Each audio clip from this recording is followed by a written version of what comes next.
Hello and good evening. You are watching the Policy Times, world's first policy and development media. And you are watching exclusive Policy Times Unleashing India Global Web Summit Series exclusive show with our overseas Indians. I will talk about them and we will talk about them actually and their contribution in details. This show is a little special. There are three things, I never get tired to talk, and most of us who are here never get tired. India, Indians, and Indianness. These are the three things which will be the Google buzzwords, most talked about words, and the most relevant subjects to talk in next 30 to 40 years. India, a land of opportunities, now is the time to explore. And in the entire journey, how one of the most prosperous, educated, effective, and influential community like the overseas Indians can contribute in the journey of building this nation to the next level, making India a global manufacturing hub, making India the next commercial hub, making India the next global thought leaders of the world is something will be extremely interesting journey for us. And all the people, all the experts, and all the visionaries who are here with us in this show have their own game plan to contribute in this journey. So this exclusive show, it mentored, guided, and organized, coordinated by Dr.P.Sekhar, who has been a mentor to us, who has been contributing since last 3 decades in nation building and national growth and development journey. And we want to take his mission, take his journey forward with complete dedication and devotion. I will not talk about Chinese, but one thing that I personally want to bring here, one important thing from China is the hard work. If we can work 14 to 16 hours a day, and how we can imbibe this culture across 120 or 135 billion Indians will be an interesting thing for me to actually contribute. In my lifetime, I want to see India as one of the most prosperous nations. And next 30 years, the perfect time. And Dr. Sekhar has his own business model and own governance model, economic model that he's trying to bring through this. And I'll be very, very much interested to hear all our experts as how we can define a guideline within our community to contribute in the next journey of India. So with this, I'll request Dr. Sekhar to kindly take the session forward. Thanks, Akram. Thanks to speakers. We are today from 10 different countries, and we are with various time zones, right from morning maybe 8 a.m. to present time, Indian time 6:30, cutting across so many times. This particular show was planned in a 2-phase way. One was for East of India, we did it on Tuesday, and this is West of India. Now, West of India, right from Middle East to Africa to Europe to USA, is what are the people who are representing successful overseas Indians who are representing these places or in today's event. Now, as I go forward, let me just make a small presentation, because the presentation is only to ensure that we are on the same wavelength, we are on the same facts and figures. Okay, today's, as you know, the whole thing started with when I wrote an article about 2 months back that sunset never sets for overseas Indians. We are used to the fact that sunset never sets for generally whatever we say as British Empire. When we were young, people are always proud to say that, oh, British Empire was so big, and at the time it was even big, but then it went down. Today we are saying with full authority and with full confidence that sunset never sets for overseas Indians, without any global perception of what Britishers had and what we had. We were as we go across, we will know that we are always think of contributing. We are not never thinking of ruling, and we're never thinking of this. Now, this all comes through one book which I wrote about 1 or 2 years back on unleashing prosperity of overseas Indians for strategic national growth. That means the book which is written how India can grow and how overseas Indians can also grow much faster. Because the idea is that we should not feel that, oh, you are overseas Indians, so please you give money for us. No, we are not asking any money through the book. The book is for saying that how strategically they will earn more and they will be able to contribute to India's growth, which I am covering as one slide in this whole presentation, because the presentation is not about my book, it's presentation about overseas Indians and their contribution. Now, India, as you all know, is a complex country. It is almost like a single country having population worth 206 countries. And it has got everything, it has got nothing. It has got all sorts of problems and it has got all sorts of opportunities. It depends on which part of the thing which we all look. And overseas Indians are the ones who always look at positive aspect. They look at things which are good for themselves, for the country, and for the globe. So with that perspective, I'm not going to detail of India as a country. Today it's more on overseas Indians who are mostly apart. Now, this particular series we started post-COVID. Post-COVID means last year, March. We are not talking of COVID ever disappearing. We believe COVID will permanently be there as one more disease. And by the time, hopefully, there'll be enough remedies and more than remedies, enough confidence set, because COVID has destroyed like a World War III without a single gun being blasted. And it is something which has destroyed economy, it has destroyed confidence. And we have an additional responsibility for ensuring that the common man is not affected psychologically as much economically. Because I believe the psychological way people are affected is a lot more than the economic way, which is again very bad. So, which means that our additional responsibility is on both sides. Now, when we talk of overseas Indians, what are we having thoughts on? Now, at one stage, an Indian would go abroad only to earn. That in India, there are no opportunities, so I am going abroad to earn. This was way back, almost 30, 40, 50 years back. Today, when somebody goes abroad, he doesn't go abroad just because there's nothing here, because he can do better things. He can be of great use to the whole world. He is somebody, I always say that every Indian who is going abroad, he is like a supercomputer going abroad. So he is somebody who is respected, who the people who have gone before have earned enough of the local people's acceptance. So when they go abroad, they are very much welcomed. What is the result of it? Most of the companies in advanced countries are having Indians. Many other companies have got Indians as the CEOs and very responsible position.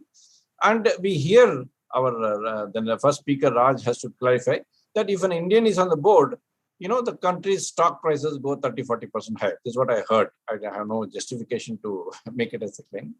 So there are almost 32 overseas Indians and they are doing tremendous job.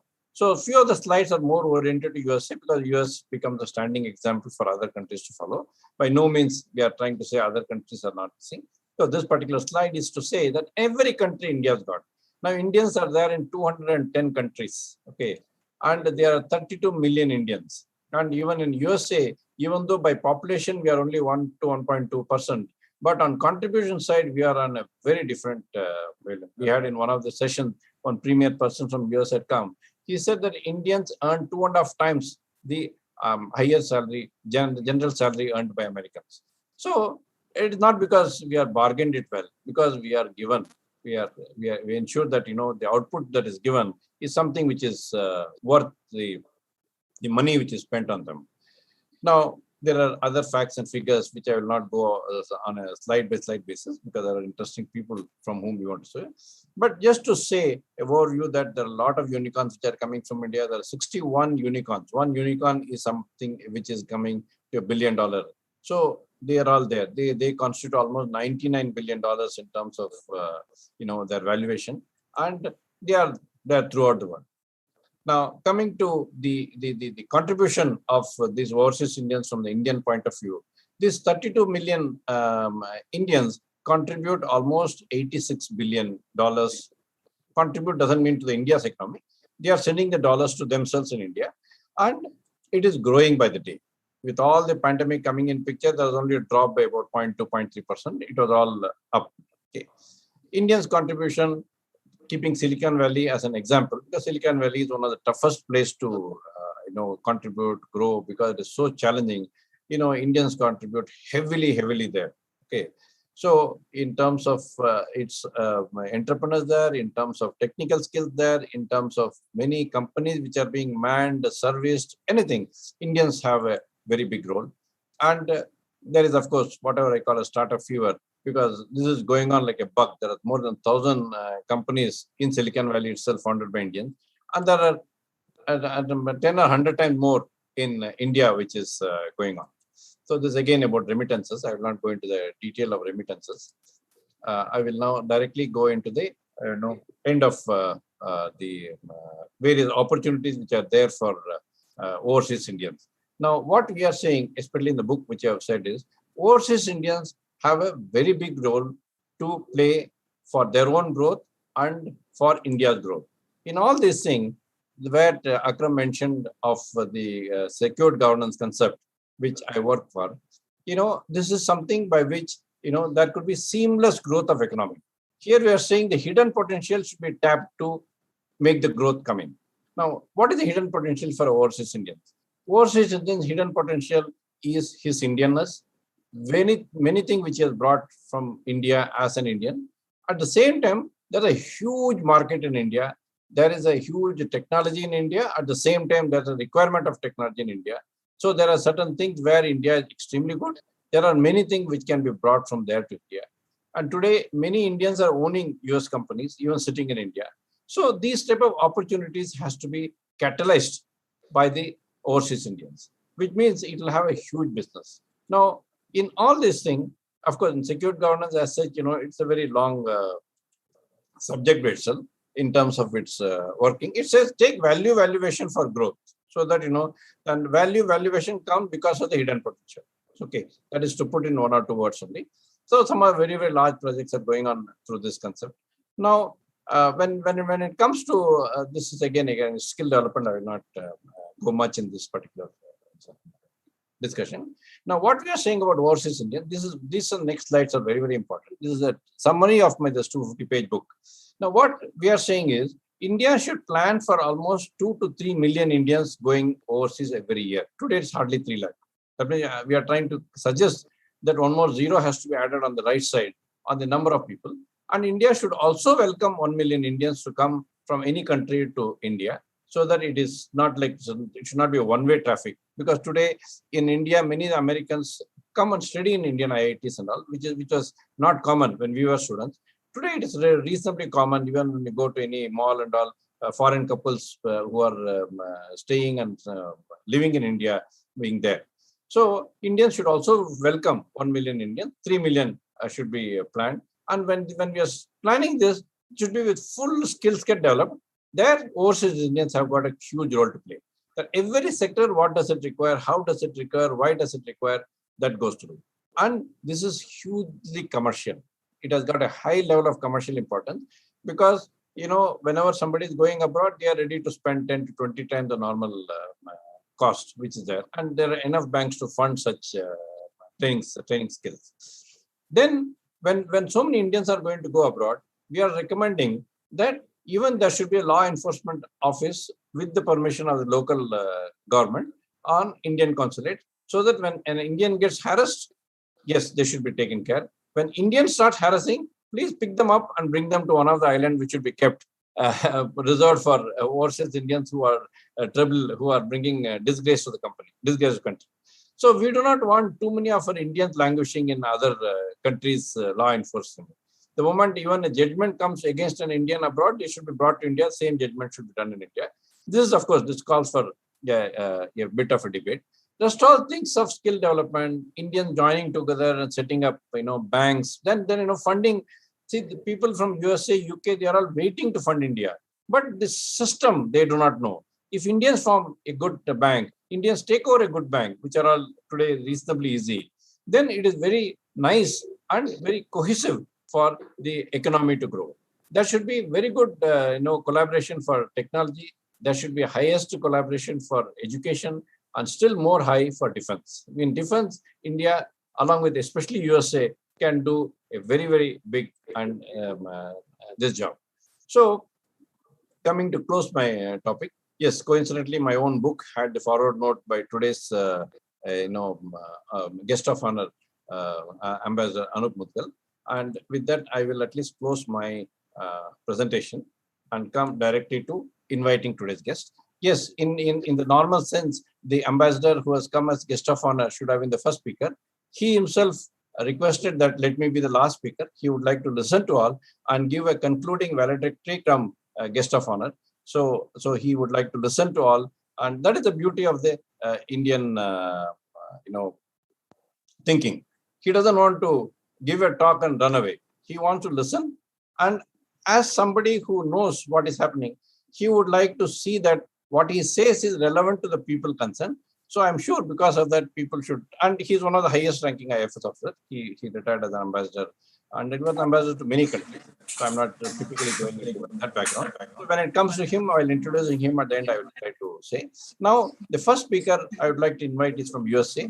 He is, of course, morning 8 o'clock is his time. So I'm sure, he would have just come out of his slumber, and we would request him, Raj Nalla, a very highly successful chartered accountant from India, and who has done his all financial FCA from USA.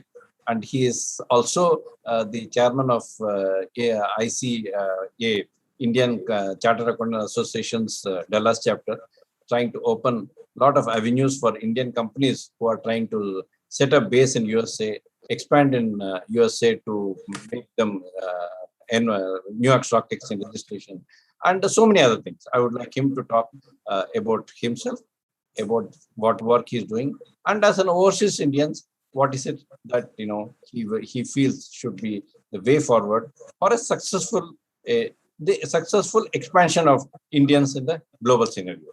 Mr. Raj Nalla, please. All right. Thank you, Dr. Sekhar, for the introduction. And good morning, good evening, and good afternoon, based on where you are across the and welcome all the viewers from across the globe. What Dr. Sekhar and Akram has done here is amazing. To run one meeting, we know how tough it is, and he's running meeting after meeting, series after series. So this is something that is required. And Dr. Sekhar and Akram, I appreciate for what you're doing here, and the commitment, the time and the dedication that goes into running such programs is amazing. And rightly pointed out, everybody wants to do something and give back, but there has to be a platform, there has to be a forum, and I'm happy to be part of such panel or forum to speak and express my views and be of some help in small way, whatever it could be. So having said that, again, we have so many experienced speakers and co-speakers. So I will try to utilize my time and say what I'm doing here, a little bit about myself, what we see in the US, how India is being pursued from US and across the globe. What are some common themes and challenges, of course. So that said, my name is Raj Shekhar Reddy Nalla. I go by Raj, so it's simple to call, so people won't mess up my name. I'm from Hyderabad, India, southern part of India, and I've completed my CA. And then as you transition into the US, when you land here, you become nobody. So you start over almost. So my CA, my degrees, they're considered to some extent, but again, you just start over. So then after coming here, you have to just restart the process. But what is the easiest thing for us and hard thing for everyone else is, everybody studies for CPA for 2 years and they think it is the hardest thing to do. Me and my wife, we cracked it in 18 days. Like, we studied it. Our background is so, our basis of education or our foundation is so strong that, you can crack any exam. Exams have become a norm that you go and give the exam and you just come out of it. So we prepared for a month and, we did it in like alternative days and then we got through. But that said, the journey is always when the journey ends, the burden is taken off. So The journey is what makes it interesting. After you pass, then again the new struggles will start. So I completed my degree from Nizam College, again post graduation from Usmania University, both in Hyderabad, CA from the Institute of Chartered Accountants of India, CPA from AICPA here. So that is my academic background of what I have been doing. I've spent about 15 years in the Big Four, 5 years in boutique consulting firms before starting my own company based out of Dallas, Texas. We are a boutique consulting firm that focus on core technical accounting topics, mergers and acquisitions, growth advisory.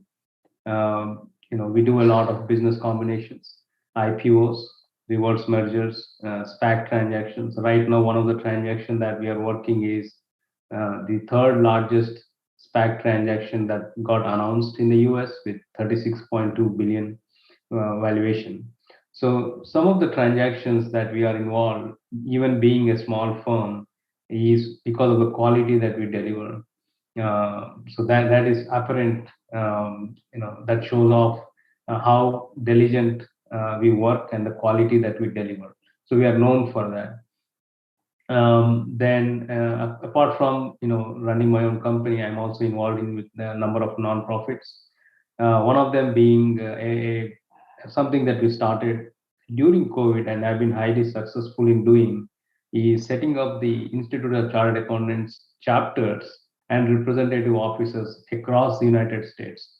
So far, we were able to set up 7+ chapters in 7 different cities and representative offices in another 6+ cities. We have a goal of having an office in every state by 2025. So that's a tall ask because the rules and regulations here, each state is almost like a country. They have their different rules. So we have to manage that. But the network that we have here is amazing. Just to give a little background, there are about 3,000+ chartered accountants that are in the US. Within the last 13 months, we got 2,500 chartered accountants under one umbrella. Now that is one of the most powerful group that you can imagine, having a network into that. If you are looking for some help or some reference, some connection, all you have to do is reach out to that network. And the amazing thing about that is they are people that are not only CAs but CF. They are CPAs, MBAs, fraud examiners.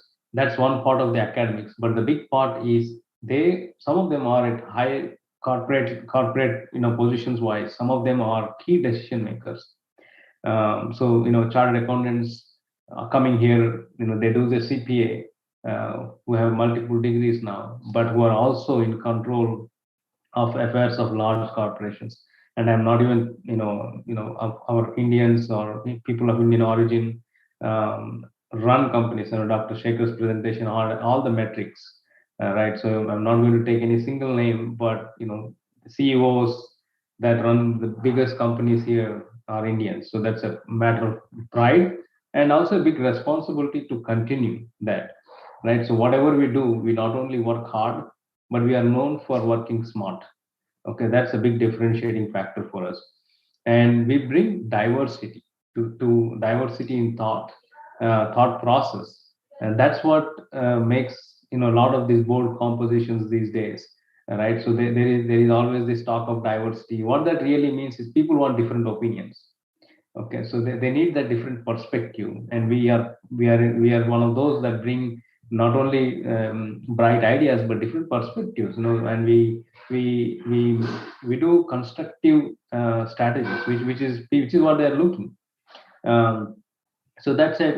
That's about my academics and what we do in the company and outside. We're building a strong network of chartered accountants. Now that is in the US.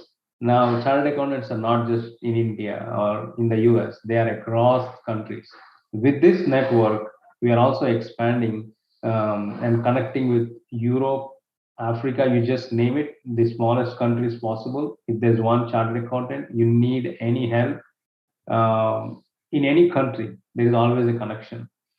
So that is one thing that we are trying to give back to the country, where we are trying to become the bridge in the financial world, and at the same time do some help in any manner or fashion. Like, during the COVID, we arranged a lot of help in small ways. India is a vast country; it can take care of itself, but sometimes small help matters. So we were able to contribute in some small quantum in one way or the other, and then we were able to help that way. But we want to become the voice, represent our people, and become the voice in the finance world and policy making. Now, coming back to the Indians, coming back to Indians in the US, like I said, we are not only hardworking, but we are, we work smart. That's what we are known for. And what is, people always ask us, what is this differentiator? Where does this difference come? And it's very tough to explain that. And what is this culture you speak about? And I won't be able to explain what it is, but different people understand it different way. For me, it is about the upbringing, the cultural aspect of it, and the education aspect of it. Our education system, we don't appreciate it so much, but it is one of the best, the toughest. The curriculums that are designed, I'm a CA, so I can talk about that particular curriculum, the toughest. If you do and crack it, then you can beat anything else. I think is very, very, this can carry over to any other profession, any other educational stream that you take, whether it's engineering that you take or any other stream, doctors. And today you see there are many leading doctors, scientists, in any field that you take. I think that base and the background is education. And again, going back to the point of culture, can you explain what is this discipline is like? What do you keep talking? So I always go back to my education. My if I have to talk about culture, you can talk 10 things. For me, it is about the discipline that our education system brings in, and family, that always is behind you. Then the teachers. I do have to mention that I had some wonderful teachers throughout my academics and even now in profession. And one such teacher was Principal Sir Jayaraman. I was in a residential school for boys, and the principal sir, he did not have to come at 4 a.m. He could have left 3 p.m. Nobody would have asked him. He made sure he came at 4 a.m. in the morning every day, even sometimes before the PE teacher used to come, wake all the boys and get them ready for PE class. And in some sense, for me, like, why is this teacher doing so much? It was his commitment to the students and commitment to the class of education that he wanted to run. So it's about not only the institution, but the person that runs the institution. I have from there, I think my differentiator started there. The teacher can make so much difference. Yesterday, I was reading a quote that we need to overpay teachers and underpay politicians. Somewhere, but that's very apt. I think the teachers make a lot of difference, and I think no amount of words that can describe the efforts of teachers. So that's culture to me. The way we are taught, the way we are asked to do things. Some of them are tough as a student, but when you grow up and when you see things from different angle, they all make sense. So with that, I'll take a pause there and back to you, Dr. Shekhar. Thank you. So a small takeaway from Raj's talk is that yes, he has got one listening army for all the thing to do with finance, chartered accountants in USA, and who have got linked to other countries as well. And another thing on the side is that yes, Indian education system is good. It's unnecessarily slightly belittled, mainly by Indians only, which we have to correct it. People put their own benchmarks and try to show even the top 100 institution in India doesn't even figure. Then what are all the CAs and CEOs coming from? They're all coming from Indian institutions. So we have to also be proud in whatever we are doing and how we are. So coming to the second speaker, there are two from London. I will invite first Mr. Vijaykumar, and then I have one more Farsi contractor. Mr. Vijaykumar, as was informed before, he's like Raj being from the CA profession, he's a lawyer from India again, proud lawyer from India, and doing very good work in England. He is connected with all the powers that be in political, bureaucratic, industrial, and trying to help Indians, and also the local. In India, whenever we talk of Indian, we don't talk of India as India. When we are another country, our country is that country. So Vijay Kumar, please. Hi, and namaste. Good morning, good afternoon, good evening, everyone. I'll just introduce about myself, and then I'll take you through about the place where I live and what Indians and Indianness are doing in the UK, and then Indians' contribution to the UK and UK economy, and what is that we do in the community. Okay, just I want to take you through and tell what is UK is all about. As you all know, UK consists of 4 countries in terms of, you look at it, England, Wales, Scotland, and Ireland. So it's a little bit of complex. Sometimes it's called the Great Britain. So when you come to Great Britain, when coming to Olympics, so we exclude Ireland. Ireland plays separately. So it is a bit of a complex to understand. And say UK is in the northern province of the mainland Europe. That's where we are located. And just I want to go through the UK education is one of the best education in the world. And we got around 90 universities in the UK, and of which on the top 8, 4 universities on the UK. And like, you know, Cambridge, Oxford University is there on the top. And Oxford is the number 1 now because after inventing AstraZeneca vaccine. Okay. And if you're going to compare the UK size, like now UK is 13 times smaller to UK. And if you look at it compared to United USA, it is 40 times smaller. But still, despite that, UK is got 4 top universities. So it shows how much important they give it to the education for everyone. People come from anywhere in the world, and there's material to say like now many Indians have studied in the UK. And I want to say like now if you look at it, the top leaders like now out of 377 current leaders, of which 58 top leaders they have been educated in the UK. It adds a value to the education system in the UK. Just I want to name few people before me going into from India who are all studied here. We got Bill Clinton, former US president who studied here. Japan Prime Minister Shinzo Abe, he studied here. And former president of South Korea, he studied here. And Tony Abbott, Australian Prime Minister, studied here.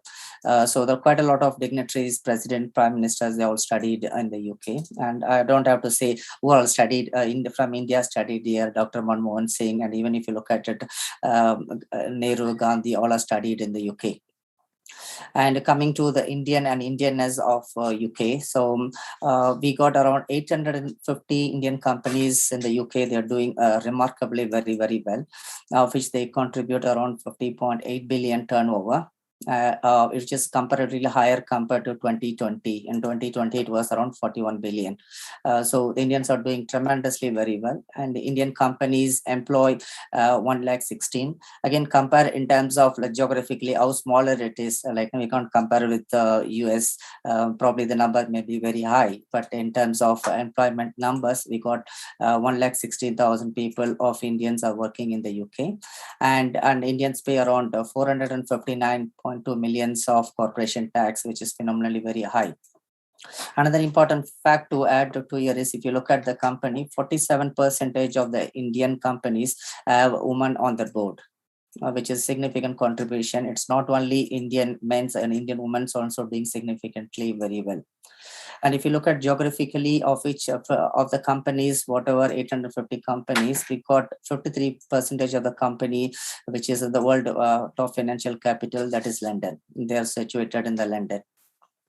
Okay, so in terms of sector-wise, technology companies are doing very, very well, and which does around 49 companies are doing very well in the UK, which Brillasoft solution tops and the fastest growing list. And then we got the other companies, Tata, Infosys, and all those companies are next there. And in terms of employers, we got the top 5 employers include B&M Retail, which employs 26,000 Indians, and Vedanta Resources employs 25,000 people, and Bopron, Holdaco, Induja, and HCL1 Limited. So next in the row. And in terms of looking at the sector-wise, hospitality, Indian people involved in 19% of the business. And next is healthcare and pharmaceutical, which comes 15%. Retail and wholesale, it comes at 13%. Food and beverage constitute 9%. Then technology and telecom comes at 8%. Okay, so in terms of you looking at capital investment into UK, the combined revenue of Indians contribute to 36.84 billion GBP. Of which around 35% or one more business which contributes around 88%.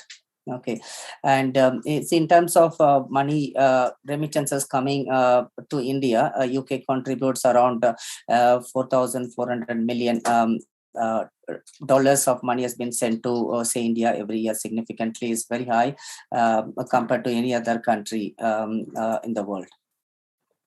Okay, so there are a lot of projects been signed by UK to the Indian government now. Recently, Rishi Sunak announced a new project with India, and as you know, like now, our Prime Minister was supposed to come to India in January and again in April. Both occasion, because of the COVID, it has been stopped. So this shows the importance of the Indian contribution to UK, the post Brexit. Okay, so the lot of opportunities are there for Indians to do excel in terms of their any industry, whatever they do. So surely those 2 occasions has been cancelled, but surely it will be probably next year that a lot of things will happen, like more contribution from UK to India, India to UK. This all will take place. Coming to what we do here is like now we connect Indians in the UK and Indians across the world. Okay, so we travel also different parts of the world. We travel to Malaysia, Singapore, Dubai, all the places. We work with Indians, like now tell them like now come to UK, set up your business, what support they need. We connect with businesses across in the UK. So we have solicitors, accountants, as Raj does, like now we connect with them, establish their company in the business, and we help them to migrate to UK, set up their business in the UK. Okay, that's predominantly our work, and we also do a lot of events in the parliament with honors from MPs coming to honor Indians. Like we invite people come, successful business people, and then award them, encourage them to do business and also invest in the UK. That's what we do. In terms of, if you look at it, Indian origin MPs, we got 15 MPs constituting conservatives and Labour, which is phenomenally very high compared to the past decade, and of which very important and worthwhile to tell is the number 2 and number 3 position, not Indian origin MPs, they taken a minister. I'm sure you all know that, like Rishi Sunak and then Priti Patel. There's very, very strong position, and given to Indians is very, very. I don't have to tell like now it reiterate like now the importance of the Indianness in them, like now which probably got them into that position. And probably the last point what I have to tell you, one of the organization what we represent is called GoPio. GoPio is present throughout the world, and one of the strategy what we've been placed to the government of India is NRS just contribute a lot of things for India in terms of remittance, in terms of investment, and a lot of things. So what is one of the points what is saying is we want to have one MP in the parliament to represent all the NRIs requirements, which has been not there's no significant forum to represent to the government. So which our organization put forth to Government of India, which surely at some point of time that may be looked upon, that will surely like now probably strengthen NRI's relationship with India in terms of bringing more revenues, more funds to India. And by this, I like to end my speech. I like to thank Dr. Sekhar for giving this opportunity, and I'm delighted to speak before all dignitaries and elect people like you. Though I like to listen to you hereafter. Thank you very much, Dr. Sekhar. One of the very important takeaway from Vijay's talk, other than the fact that he's doing, that yes, this our persons of Indian origin, my own book. In fact, I have done a little more than what he's requesting. I'm saying even the voting right should be given to all the persons of Indian origin. Why not? When we are proud that they are Indian origin, why don't we have a voting right? Which means you will not get one, you will get almost 4 MPs in the thing, if it is of any value for us. Because we need valuable people, not people for the sake of numbers. So which will make the integration very good, and which will have some good impact on the economy.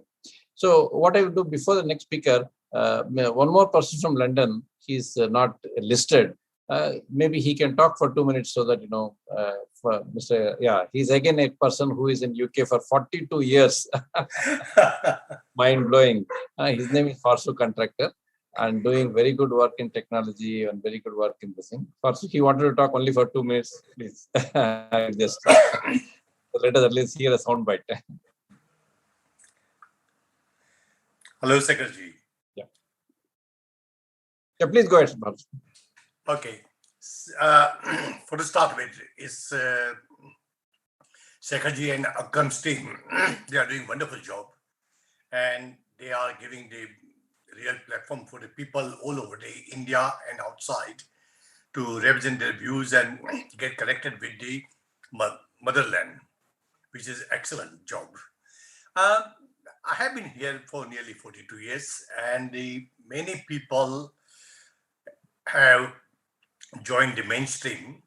And if you look at it, the NRIs, no matter what part of, because some of the Indians have come from the East Africa, like they have been there for nearly generation, about 3-4 generations, in Kenya, Uganda, Tanzania. Plus some of the Indians, they have come here from the West Indies, like Trinidad, Guyana, and some other places. I mean, the UK has become an epicenter for all those people to get together. And you will find Indians coming from India, from Africa, Far East, Trinidad and Tobago, and whatnot, actually. And they have done an excellent job. Talking about 30 years back, the first lot of the people, Indian who came to UK, they were doing some minor job because some of the people were not very educated. They were not used to of the system. But the second generation, they have done extremely well from the studies and everything else. And like I came from India, and my background is car parts. So I started selling the car parts in England. But my children, they have studied in private education and UCL and everywhere else. Now they have become a bank financial consultant, and they are doing extremely well. So the second generation, they have pulled themselves above the low-level jobs, rather say. But they all are intellectual, they all are educated, and they are directly or indirectly, they are controlling the economy as well. Like NRIs, there's one very good incident I can remember. During the Atalji's premiership, the Atal Bihari Vajpayee Pradhan Mantri or DSK. So during that time, at one point, our foreign exchange dropped very low, very alarming situation. So what he did actually, he just appealed to all the NRIs to help India out. And within no time, like no tomorrow, the amount of money has been pumped into India that Atalji has to stand up and say, thank you very much. We are now back to the normal level, and thanks for the help. These NRIs, no matter what part or what country they come from, but everybody has their roots in their heart for their motherland. Though the UK or any part of the world, there is a karma bhumi, but the motherland is a Matrubhumi is always there. It doesn't matter. My son, who is born and brought up here, but still, as soon as we mentioned that we are going to India, they all start jumping. So, I mean, knowingly, unknowingly, it is in their DNA, and they are biggest assets for our India, for knowledge, for finance, and in every little way. Now, it's like Indians, NRIs are their biggest invisible export for India, outside India. No matter how much export we do and how much deficit we show, plus or minus, but this particular invisible export, the amount of money which is pouring down back home to family or industry or investment, so which is unnoticeable, but it is a huge amount, and excellent work they are doing at the moment.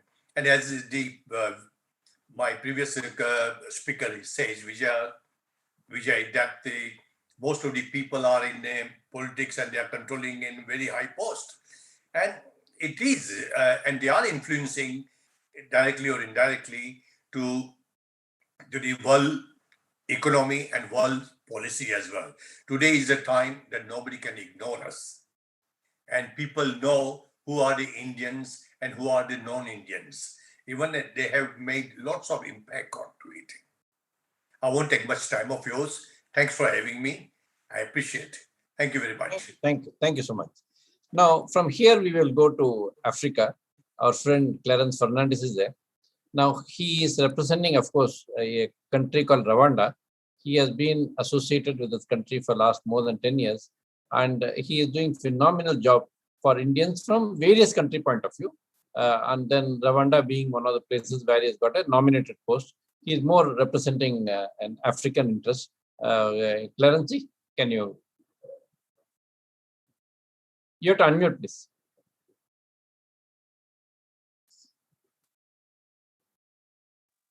Yeah. Can you hear me, Doctor? Yeah, we can hear. Okay. Thanks, Dr. Sekhar, for having invited me to be part of this very important panel discussion. Thanks to Mr. Akram and our honorable guest of honor, Ambassador Anup Mudgal. Let me begin my presentation with a quotation from none other than our very own Honorable Prime Minister, Shri Narendra Modi, who on his historic visit to Rwanda a couple of years ago remarked, and I quote, "India is proud to be a trusted development partner of Rwanda," unquote. And I am indeed proud to have been very closely associated with this beautiful land of 1,000 hills for the last 14 years. First, as the India representative of the Rwanda Development Board, and now as chairman of Rwanda Renaissance, which promotes trade, tourism, investments, and culture between India and Rwanda. It was on a cold winter's evening during the World Travel Market in London, way back in November 2007, when I had the distinct honor and privilege of meeting the then Prime Minister of Rwanda, Bernard Makuza. He invited me to visit Rwanda. So the following year, around June 2008, I organized a small group of around 8 persons to visit Rwanda for the first East African Community Investment Conference held in the spotlessly clean capital city of Kigali and organized by the then Rwanda Investment and Export Promotion Agency, RIEPA.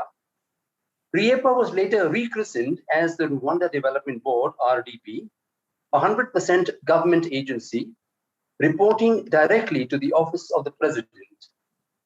Having been the India representative of the Rwanda Development Board for 5 long years, I came in very close contact with key personnel from the government, from the private sector, and very much with the Indian Association of Rwanda and the Kigali Cultural Group, primarily consisting of people of Indian origin.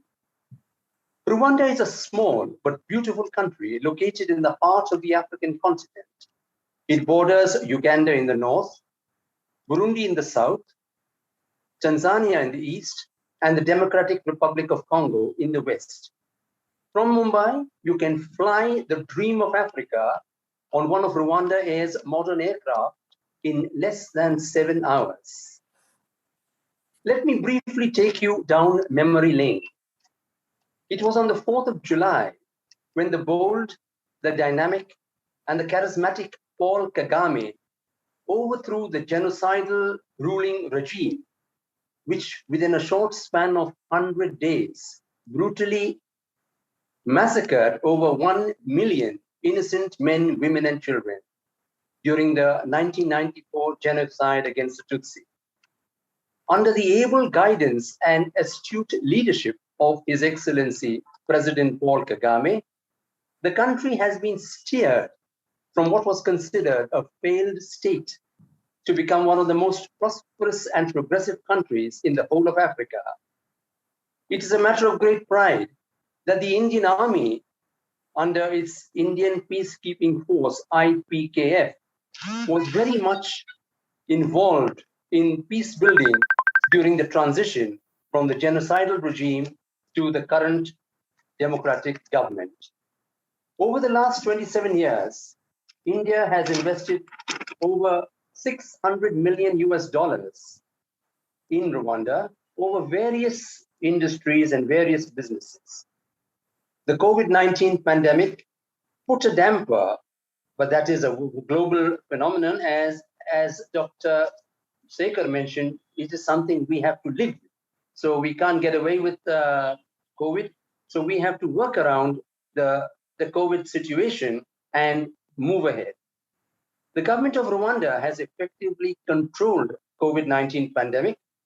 They have put COVID-19 protocols vigorously into force, and that has kept the number of people affected by COVID within manageable numbers. Indian companies in Rwanda are doing extremely well. You have Mara phones, which have introduced the first ever smartphone in Africa. Rwanda has a very large and well-developed workforce. And what is very special is that the workforce is bilingual. Rwanda used to be a francophone country because it was ruled by the Belgians. But the moment the Queen of England admitted Rwanda as part of the Commonwealth, they shifted immediately from francophone to having English as their main language. So this has given them a cutting edge. The workforce all speak fluent French and English, and this increases the potential for setting up a BPO or a call center because the workforce can cater to both languages. The Ministry of ICT and Innovation is always willing and ready to support any investor from India and elsewhere who wants to take advantage and set up anything in the ICT space. Tourism is one of the big foreign exchange earners for Rwanda, and Rwanda boasts of the mountain gorilla.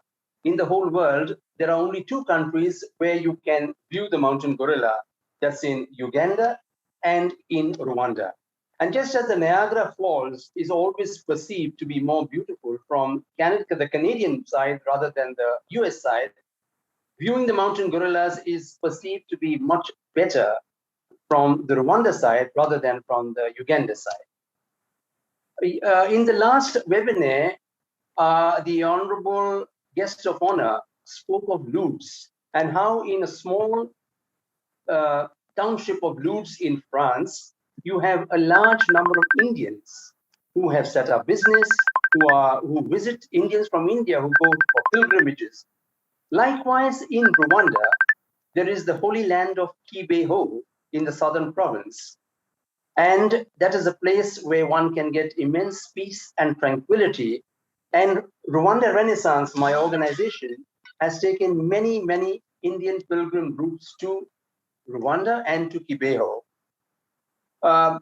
Dr.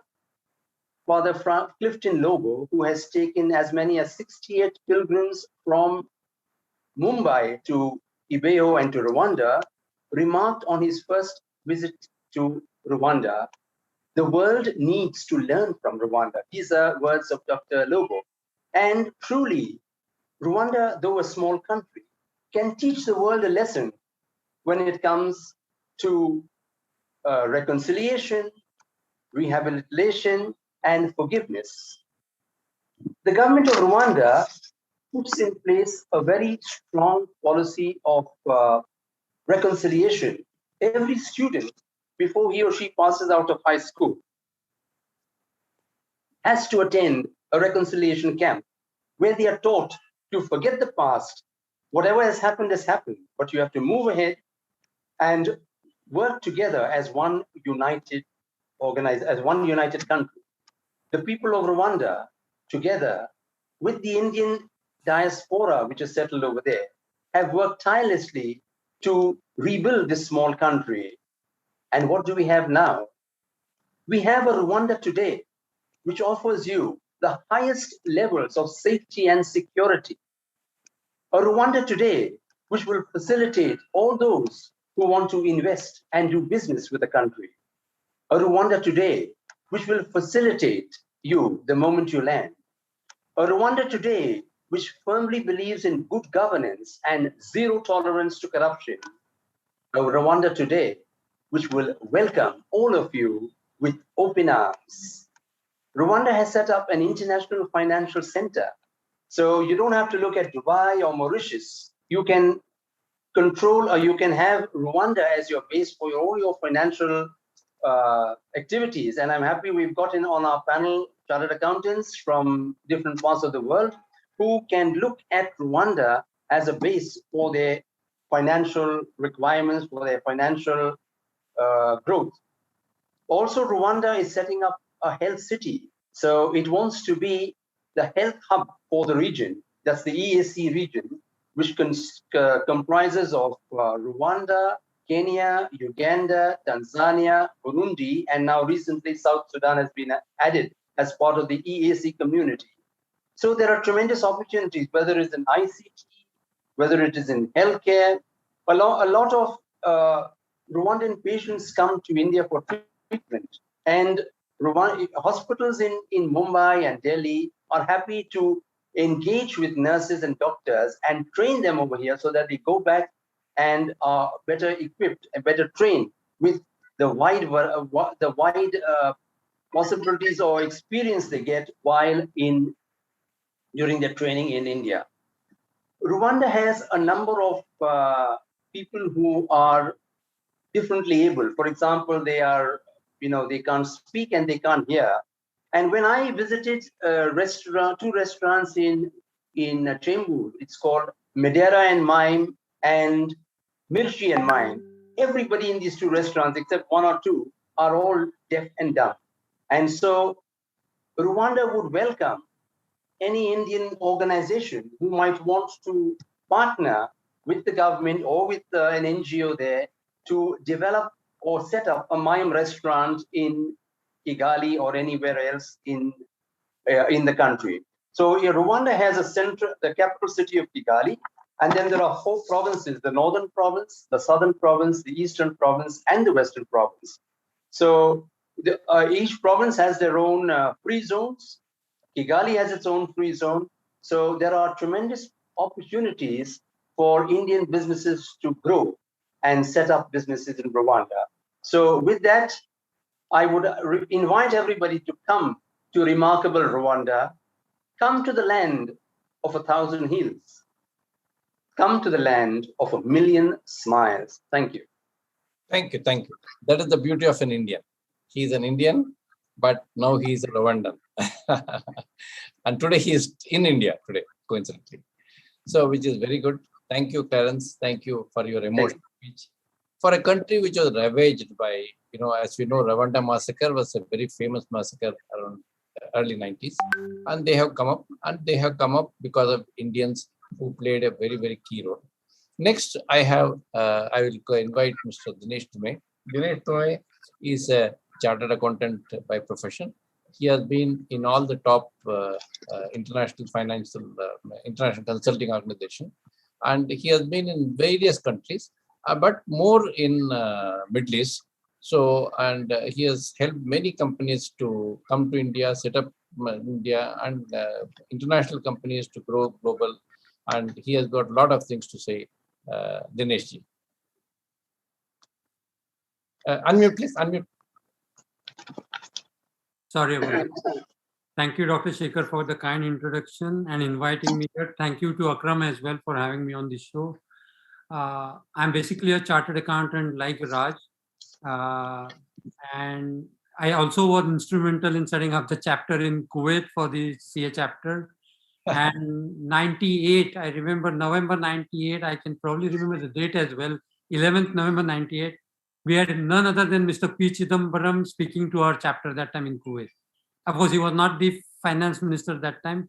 He was the commerce minister in 91 to 96 government with Narasimha Rao, when Manmohan Singh ji was the finance minister.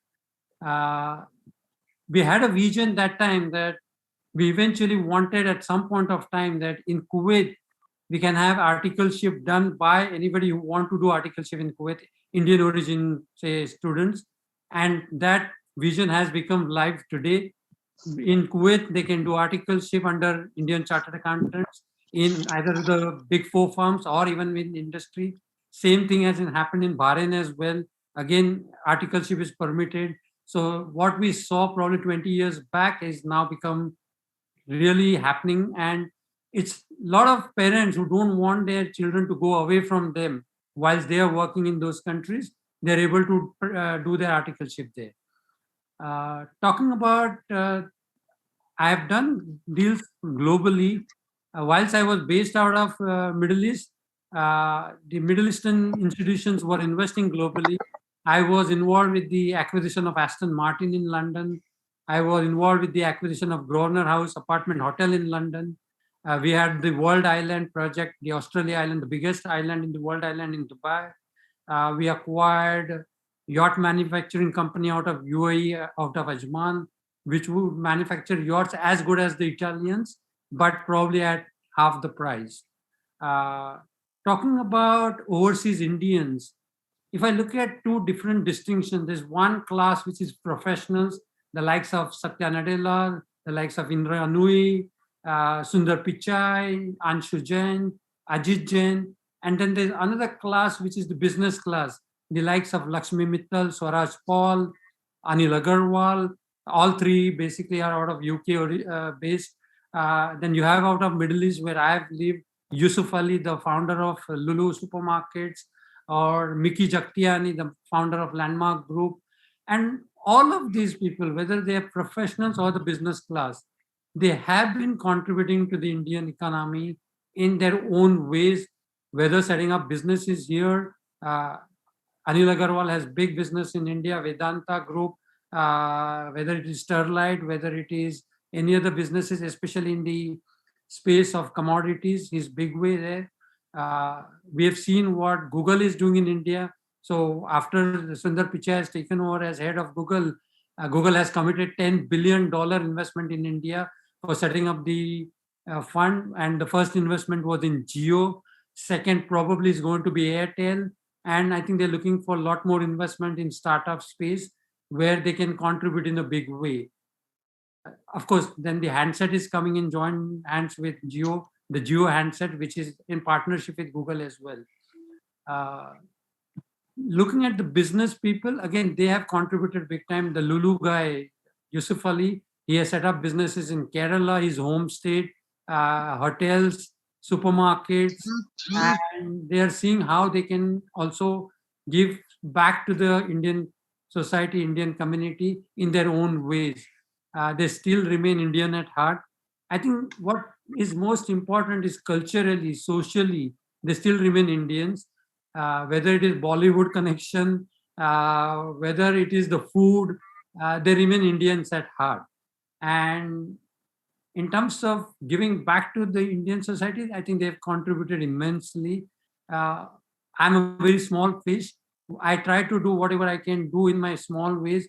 My whole intention is, how do I channel the petrodollars into Indian economy? And I have got probably 2-3 investments into India by Arabs whom I have known well, having lived in the Arab countries for 23 years. I have made some of the Arabs invest into India. And thankfully now, over the last 7 years, with our current government having established a lot more credibility at the highest level with the rulers in Arab countries as well, and globally, whether it is with the Indian diaspora or the decision makers, the presidents of United States of America, the UK Prime Minister. I think we have very friendly relationship with most of these countries, and that helps a lot even at the lowest level for me as well to push some of the investment opportunities, because the credibility is already established. What is, I probably forgot to take the name of Mr. Prem Vatsa, who is known as the Warren Buffett of Canada. Again, he is investing into India big time as Fairfax Financial Holdings, whether he has taken a stake in CSB Bank, the Catholic Syrian Bank, or in the Bangalore Airport infrastructure, and some of the other, he is a big shareholder in IIFL, India Infoline as well. What requires between Indian diaspora to do for India is, one is technology transfer. That's critical, extremely important. I'm not saying that India doesn't possess technology. I think there's a lot more technology originating out of India as well. But that's lot, I think, especially Americas and all, is way ahead of us in terms of technology. And there's a lot more technology transfer that can happen to India from some of the Indian diaspora who are leading some of these global organizations. Second is in terms of education, knowledge, transfer of that. Again, we have some of the best institutions like the IITs and IIMs, but again, there are globally as well. We have the MITs and the Whartons and the Harvards, and how probably we can, going forward future, have a lot more of these institutions having their satellite institutions in India. Whilst I think even Indian institutions growing globally over the next 10 to 20 years, I think I want to see that as well. And as Dr. Sekhar said in his opening remarks, a lot of foreign students, including Americans and from UK, today come on exchange programs, spend 6 months in Indian institutions, and I think we should be really proud of what's happening in that form. So knowledge, education, infrastructure, that is where we need big investment. I think renewable energy, we are talking about solar power to be at least more than 100 gigawatt over next few years, and we'll need a lot more investment in that space, whether in solar, whether in any other infrastructure development, roads, bridges, railways. We'll need lot more of infrastructure, and there are global funds which would be eyeing. Of course, they'll have to have a longer term view. Infrastructure is not something that will give start returns in next 2-3 years. It has to take a view of 15 to 20 years kind of thing. And that's where some of the sovereign wealth funds or the pension funds, who are not for a quick return, but they are for a long haul, they are the investors who will be the right investors for this kind of investments, because they are happy with the return of about a 1 or 2% above LIBOR. If they are getting a fixed debt return of 2%, if they get equity returns of 5-6%, they would be happy. I'm saying 5-6% in dollar terms, not in Indian rupee terms. So they'll have to adjust for the rupee dollar exchange rates and all, and look at their risk of exchange rate, and then take a view about how to invest into India. Some of the smallest thing that one can learn, I have lived in foreign countries, even something like our Prime Minister is talking about Swachh Bharat. I mean, I remember 30 years back, probably I would be laughing at it. But having lived in the Middle East, if you throw a paper out of your car window, you can be fined for $200 straight. You could be put behind bars as well, okay? And that's the kind of strictness which is there. And now I don't need that kind of law to probably teach me that kind of discipline. Even on Indian roads in Mumbai, I wouldn't ever throw a paper ever anywhere, or I wouldn't spit anywhere on the roads, because that's the habit you have inculcated now over last so many years. So what I'm saying, it's not only about the big dollars, big billions of money that we are talking about, even some of the small habits that should help the country grow. And I think that's where the Swachh Bharat Abhiyan is so important, because cleanliness is something which is very essential for the country to grow. Education is very essential for the country to grow. Development is essential in terms of infrastructure.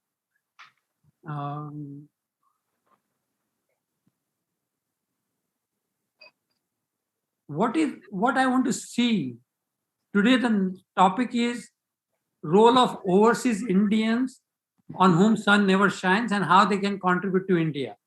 I want to twist that sentence to say, it may not happen in my lifetime, but at least in the next 30, 40 years, role of Indians sitting in India, how they can contribute to the global growth. So I want to see the next Sundar Pichai, who sits in India, is an Indian institution, and contributes to the global institutions. I think that would be the day which will make us a lot more proud. I'm not saying it doesn't make us proud when we have people like Sundar Pichai, Satya Nadella sitting at the highest offices of the global institutions, but they are still an institution which originated out of another country. They will make us a lot more proud when they are sitting in India. It's an Indian institution which goes globally. So some of the Indian institutions have started to global, like the Tatas, the Birlas. Tata has invested heavily in Jaguar Land Rover or Chorus Steel. Chorus Steel probably didn't work out well, but Jaguar Land Rover did pay off well initially. After that, it did face a share of its problem, but again, I think it will do well over a longer term. And that is what I want to see over next maybe 15 to 20 years happening. I think I would end my speech there only. Thank you so much. And then I am happy to listen to all other illuminators. Thanks. Thank you, Dinesh. Thank you, Dinesh. Yes, Indians sitting in India also has to contribute. But the face of it is when Indians are spreading and Indians are considering other countries as their country, which is like India only. So today, India is spread, 210 countries have got a good number of Indians. They have got very good contributing Indians. So when an Indian like Clarence making a pitch for a small country like Rwanda, we can see that, yes, this is India in Rwanda. Maybe Raj, when he talks about USA, even though he's there only for 15 years. And of course, at the same time, we have got people like Farsu, who is in UK for 42 years. The pitch is that, yes, this is my country. That in my country is today India, my country is today UK. So I will call next a very interesting person, Rafik Siddiki. Now, the beauty of this particular gentleman is that in 45 years, he has traveled to, I do not know, 82 countries, which is mind-blowing. And, he has done so much of good work in so many countries. And of course, now he's in Dubai today.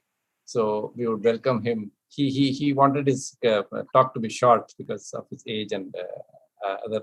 But I said, please give your sound bites. Let people be encouraged by what you have seen in 82 countries in 45 years, which is very interesting. Rafik ji. Hello, everyone. Thank you, Dr. Sekhar, for my introduction. I am very happy to be here for the first time, but I'm glad to hear people like Clarence and Raj and all that. And I'm also sorry, I apologize for joining a little bit late. Anyway, briefly about me,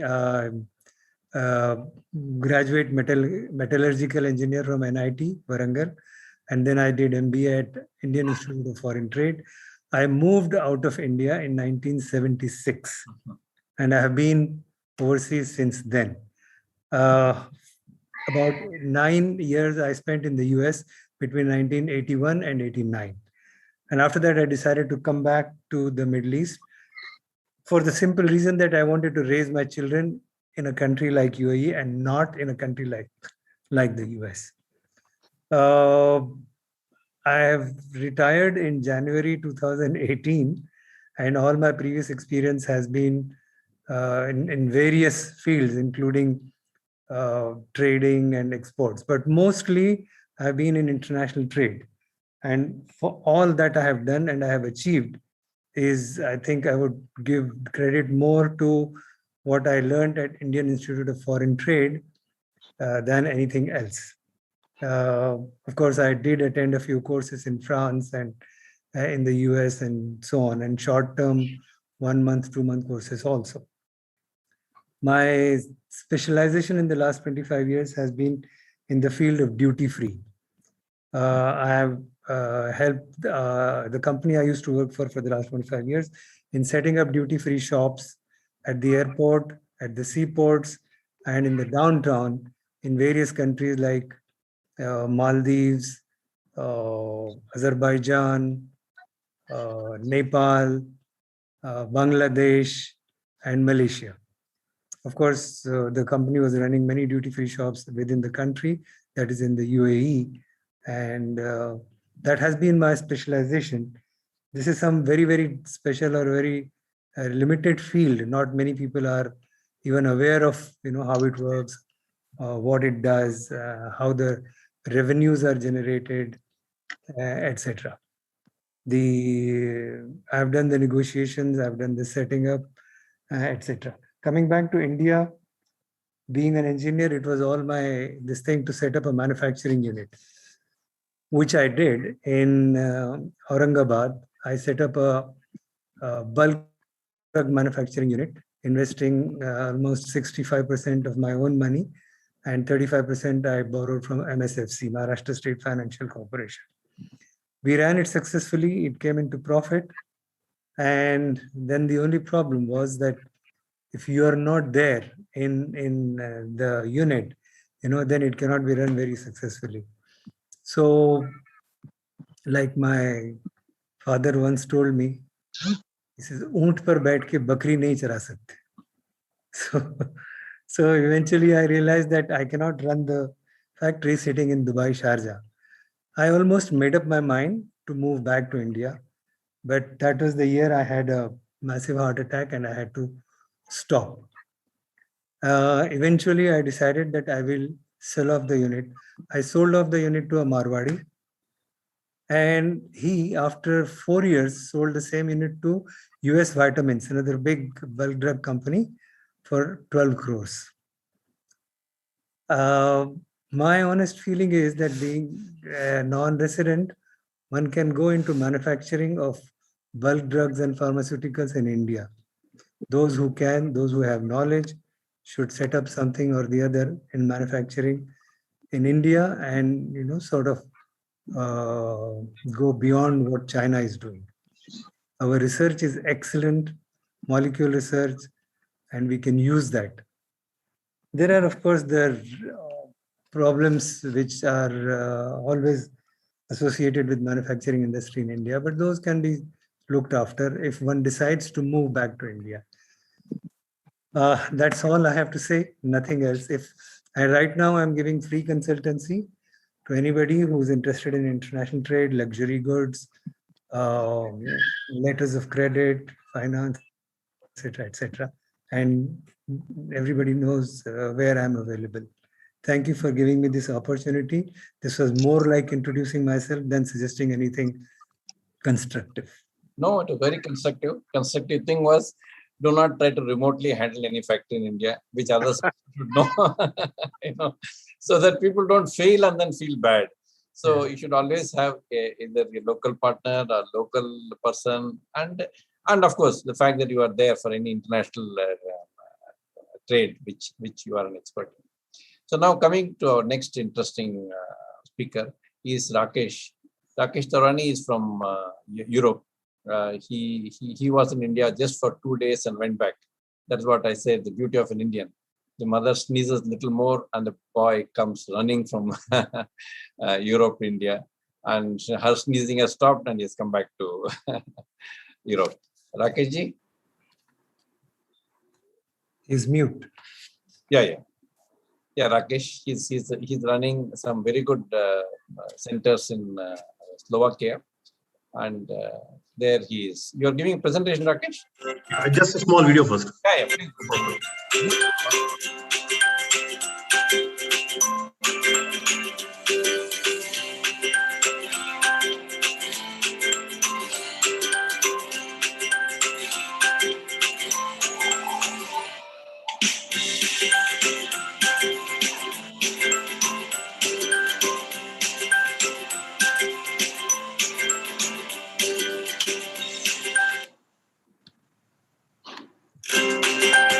Is it done? Rakesh sir, this was the one. Thank you, Dr. Sekhar. Thank you, Akramji. All the panelists, welcome. Namaskar from Slovakia. All the viewers, welcome. Thank you for sparing the time. Dr. Sekhar has a very good quality of the things. The reason of organizing today's event, whatever he can say, but my thinking is, he would like to show the world how and what the things could be put into the practice and how the things can come up and come with the new ideas to take it further. I don't know if he agrees with me, but this is my way of looking at the things for today's whole meet, what I can look into it. So once again, thank you for inviting me. Just a small introduction. My name is Rakesh Taurani, originally from Kutch, Gujarat, now based in Slovakia from past 20 years. We are into different things here. As you saw one of the video, the major investment is in sports and wellness, as well as in hospitality. Other than that, we are into renewable energies. We are into some new innovative technologies also, where we have done some small investments, especially in solar and small and large applications of solar. Currently, we are working on something called solar cooling panel. Heating panel we have already successfully launched here. It's basically DC and AC both combination of a heating panel, where the solar panels are directly connected to the heating panel, which goes and heats up the environment the way you want it. And the difference between this and the other heaters is much more aggressive, much more efficient, and cost effective also. Similarly, now we are working on the cooling panels, which will replace the air conditions at all, as well as the big bills on the electricity. So it will be on a low cost, low maintenance, easy to handle, and it will cut down the cost of electricity in a very, very big way if all the things goes on well on that way. Coming to Indians in whatever part of the world they are, why they are successful, and what is making them what they are, and how they are contributing. A very simple thought it is. We Indians are taskmasters. Right from the Mahabharata, it was always said, Arjun ko sirf chidiya ki aankh dikhti hai aur kuch bhi nahi. So the best way of doing the things is give them a task, tell them this has to be done, and they will make sure you will get it done. In which way, how it is, how it's been done. They will have their own stops, their problems, their hiccups in the ways. Everything is there. We will face all the difficulties which are possible, but it will be done. Whether you call it is a very good example, even the Mangal Yatra, what we did, India was the lowest cost which was invested by the world was the Mangal Yan, what we did. As well as looking at today's situation in COVID, India's health structure was being criticized by all over the world, everywhere. Right now, today, India, on today's Prime Minister's birthday, the task was to cross 2 crore of vaccination shots in a day. And somebody just texted me that now India has already done nearly 2.5 crores. So give them the task and they will manage it. Don't worry how, but they will do it. This is why Indians are successful. A small thing about Slovakia, we are exactly located in the center of Europe, between East and West. Indian community is growing and being and the local people are recognizing it in a very positive way. The biggest investment is from Tata's here. We have a JLR plant here. And JLR has already announced that by 2025, they will be coming up with 600% electric cars made in Slovakia. So the R&D work is going on here. TCS is there. There are other Indian companies, small and big also. Many companies have acquired the local companies here also, because Czechoslovakia has been a very strong ally of India from the start. And the technologies from here are beautiful. Whether we call it the first bike which was announced in India or was running on an Indian road, also was from Czechoslovakia. The bearings which you see in India, whether it's whichever are there, the best of the world will get from Czechoslovakia. And Slovakia is contributing in this way. Innovations, yes. Startups, yes. Slovakia, as we discussed earlier also, the first country to bring in the flying car. And the things are going on. If the things goes well, in India, we would like to bring it at the Vibrant Gujarat Summit to display it in front of the Indian crowd, how it looks like. What personally, other than that, what we are doing is we are coming up with the new and innovative things in the health sector. Akramji, if I can request you to play a small video, if the panel can allow me, please. Just 1 second.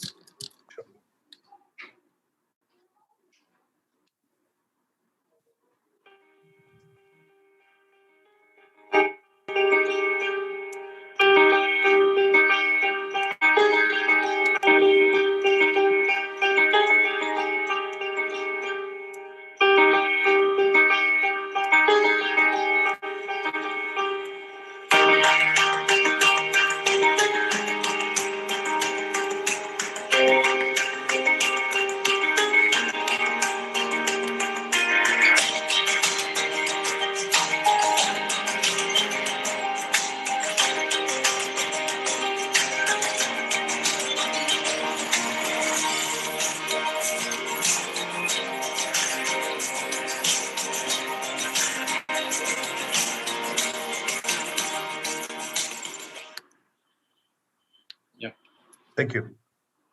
This is what we are trying to do. We are coming up with some small innovations in the health sector also, applying Ayurveda in a more practical way. These are the blend of essential oils which historical have proven themselves. What we have done is we have selected a perfect combination. When you just put 1 or 2 drops in your mask, you can wear your mask easily for hours without having a suffocation problem. This just helps you to breathe very, very much easier. Like this, we are one of the innovative companies. We are coming up with the different kind of teas, the seasonal tea we call it, that have been used for 12 kind of different diseases. Why all this is needed? Whenever we go to the doctor, when the doctor says, this is very small, 90% of the cure is done, that's it, there itself. When the doctor tries to tell you this is something serious, then you are in stress and you can be on the emergency bed or whatever it is, right? So we are trying to change the view of the patient towards the cure in place of giving the tablet, capsule or something like that. Why not a tea? It's a concoction of the herbs which have been proved in Ayurveda from ages. Why not to put it in front of the people in a proper way where they can feel that I'm drinking a tea and I'm getting cured rather than I'm taking a medicine. Right? This is what Indians are specialists in placing themselves in a right way at the right place so that the world can take the benefit out of it. This is the practical things what we are putting into the place, what we are bringing on the place. Other than that, I've been elected second time, this time the president of the Indian Chambers, where we are trying to bring in a lot of technology transfers from this part of the world to India, as well as some of the Indians are coming up this side also, where we are trying to support them and bring them also in the country. What we've been listening from ages earlier used to be that wherever the Chinese people go, they take the community, they take the culture, they take everything together. That's the reason why there was a boom of the Chinese restaurants in the past. Right now, Indian food is dominating. It's the most favorite exotic food in the world. Wherever you go, you will see number of Indian restaurants growing like anything. And people are loving it. People are appreciating it. People are enjoying it. From my side, this is all what I like to bring it on the table. Thank you so much once again, Dr. Sekhar, for inviting me. Thank you, Akram. Thank you, Rakesh. Because Rakesh in principle is representing more than 50 European countries, and he is widely traveled. He is very well entrenched and knows the whole system well. And he would be among the panel members. Anybody wanting any help, he is always there to do the needful. I have a short talk I wanted to request Mr. Ranga. He is a person who has been acclaimed in Italy, so to say. And he is, in fact, he was once to represent even Italy in the European conference, but somehow at the last minute he was, I think he had some health issues, and very, very successful. And the story is he went to recover some dues from some companies. His story is so, and then they liked him so much. That was his father. His father's dues he went to recover from Italy. They owed a lot of money to his father. And they said, no, you come and stay back. We want you. And from there, he has done immensely good work in Italy and so many parts of Europe. And Ranga, please, few minutes, you can brief people on your. Thanks, Shekhar. I used to tell you in the beginning, this is the famous lyrics of Bharatiyar. Okay, so he says, go around the Ettu means all the places and bring all the good to the country. This is what Mr. Bharatiyar says. And then I'm very happy. And then I just give you a brief introduction. As Shekhar told, I was a first generation entrepreneur, manufacturer of shoes in India, then migrated forcibly to Europe. Last 21 years, I live in Italy. Recently, we acquired a company in Hungary, manufacturing electrical buses. And I am into absolutely in renewable energy. And recently, we are very successful on setting up the e-commerce platform across the globe. So I would like to take this great opportunity to this forum that we will be doing a lot of Amazon type of warehouses across the Europe. So that we are already started the process. Incidentally, I asked Mr. Shekhar to give the details of Mr. Tarani that first warehouse is coming in Slovakia. Oh. So our first warehouse is coming in Bratislava. And I think Shekhar, Sandeep is making these things in the Bratislava. Austria. Okay. Yeah, Austria. So that we are, that is as well. We are one of the countries recently I visited, and then because of it is between Hungary and Austria, so that we selected this. And definitely this forum, definitely I will be taking a lot of advices on this, taking it a great successful, because that I think all of you are aware from 1st of July, anything imports in Europe above 21 euro earlier, it is exempted from VAT and tax. Today, it is all taxed. Only one, I will end up with only one thing. Before, according to the DHL, only to Europe, before 1st of July, 6 million parcels comes every day. I'll just tell you, shock you up, maybe everybody knows this. There is not even 6,000 parcels are reached in last 3 months. There is a huge opportunity operating across Europe. I think all of us should take the India and Atmanirbhar Bharat products to the across the Europe. Thanks, Dr. Shekhar. It is a very short time you invited me. It's a great pleasure and honor. Thank you very much. Thank you. Thank you so much. There's people like you only who make us India proud. Now, of course, we would like to request our guest of honor, Ambassador Anup Mudgal. He wanted to hear everybody and then give his talk. So I think you have heard enough. We gave you 2 extra people to talk. So Anup is incidentally an old friend. We met each other in Fiji long back when we were invited to address 11 heads of countries. He was in Ministry of External Affairs, and we were all there for a Blue Economy Conference. And then we were together in Blue Economy in a very big way. We were making a whole rule for Blue Economy platform in India. And he is more famous for Blue Economy, but he is an expert in any sector which you want him to talk. He has got enough inroads, enough inputs. So today, the mic is yours, Ambassador. Thank you so much, Shekhar. In fact, I heard everyone very carefully and closely. Though, in fact, as Shekhar mentioned, my main area of specialization post-retirement has been Blue Economy, where along with Shekhar, I was sitting on a task force set up by FICCI on Blue Economy, where we produced, Shekhar, initially we produced the knowledge paper, then we prepared a sectoral report, and now we are working on the micro-sectoral report on Blue Economy. It should be, I think, coming out within the next couple of weeks. They sent the final draft to me for vetting on certain issues. Akram is also associated with Blue Economy, old friend. We were all together in Fiji talking to the Pacific leaders about how to go about harnessing the benefits of ocean. Apart from this, what brings me to this conference today, I also chair a center called Diaspora Research and Resource Center, which has been set up with the support of Ministry of External Affairs at a very old think tank, which has been working on diaspora issues for almost 50 years now. It's called ARSP. Now, when I started working on diaspora, not that I didn't deal with this subject as part of my career.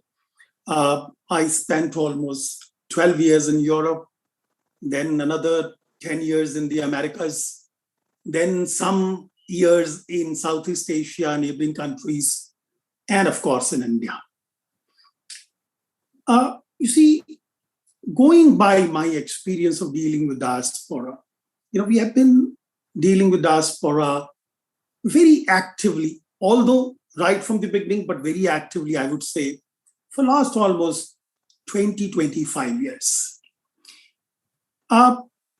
We were dealing with diaspora more like a macro issue, which means talking about very global kind of dealing with diaspora. But today we realize that diaspora cannot be talked in terms of generalities. In case we want to take full advantage, as Shekhar you mentioned, of the capabilities of diaspora, not only for the development of India, but India's contribution to the global development, I think we need to go down a more specialized route in dealing with diaspora. That is what I do. In fact, I have pushed, along with Government of India and other think tanks on diaspora, that you see diaspora is an immense source of soft power for India. You see, when you talk about India, India has always been a globalized entity. I can take you back to the ancient period when India was a globalized entity. I can take you to the medieval period when India was a globalized entity. We were globalized even during the colonial period, though our full potential was very, very seriously suppressed. Now, post-independence, we are kind of reinventing ourselves in terms of that globalized personality of India. And that is where we are looking at diaspora. Indian diaspora has gone to other parts of the world from the ancient period. I can take you down to the Kalinga period, pre-Christ, to the medieval period, to the Cholas and Pandyas. And I can take you down to the British time, the colonial period, when the indentured population was moved out of India. Then the modern time when you see the Indians went out with baggage of modern knowledge. Now people talk, why were Indians so successful? In fact, we have been asking and answering this question for many years. Why were Indians successful world over? Today we have about 33 million Indian diaspora, which includes NRIs and PIOs, and they would easily be in more than 100 countries, playing a very, very substantial role. Now look at diaspora success. I can count today at least half a dozen countries where people of Indian origin are heads of state, heads of government. They are president and prime ministers and vice presidents and ministers, right? And then not only there, in fact, look at economy. You all talked about this. When I was in Brussels and then later on in Germany, I was amazed that for a certain number of years, Indian investments in Europe exceeded the European investments in India. Indians have started contributing to the global development. Indians have started contributing financially to the global development. Indians have started creating jobs for them. They are creating good quality jobs for them. Indians are helping the institutions in terms of regulatory framework. We heard from Rwanda and from UK and from other places how the Indians are playing that role. You see, now you have taken this topic, Shekhar, post-COVID, right?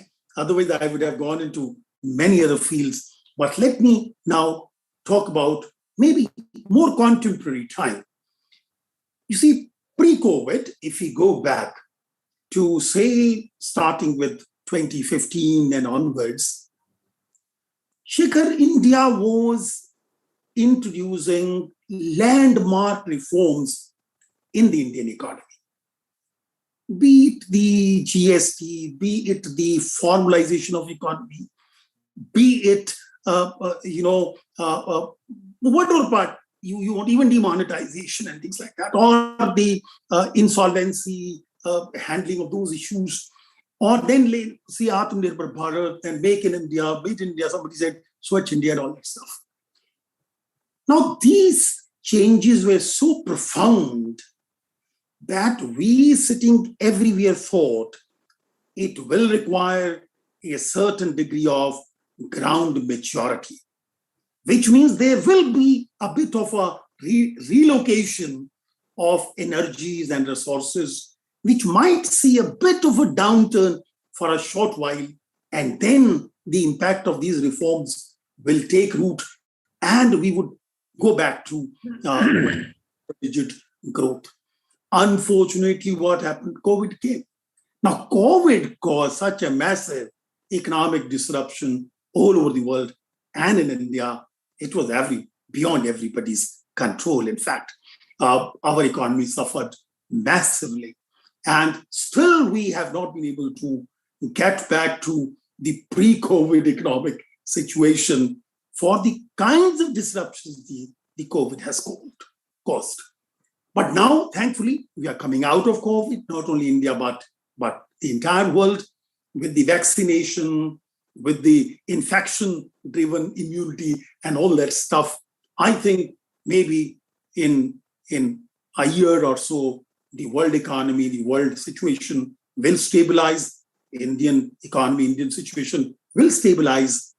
Thankfully, in spite of the massive damage COVID caused, the Indian fundamentals still remain intact. We have not allowed our economic, social, political fundamentals to be damaged beyond a reversible stage. As a result, my prediction is as soon as the situation returns to normal, Indian economy is going to recover very, very rapidly. We might really be surprised that looking at that speed of recovery, we talk about V-shape.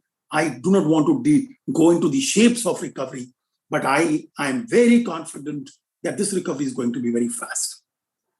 Now, post-COVID, Shekhar, I will talk about most of the major, considerations for India to play a major global role.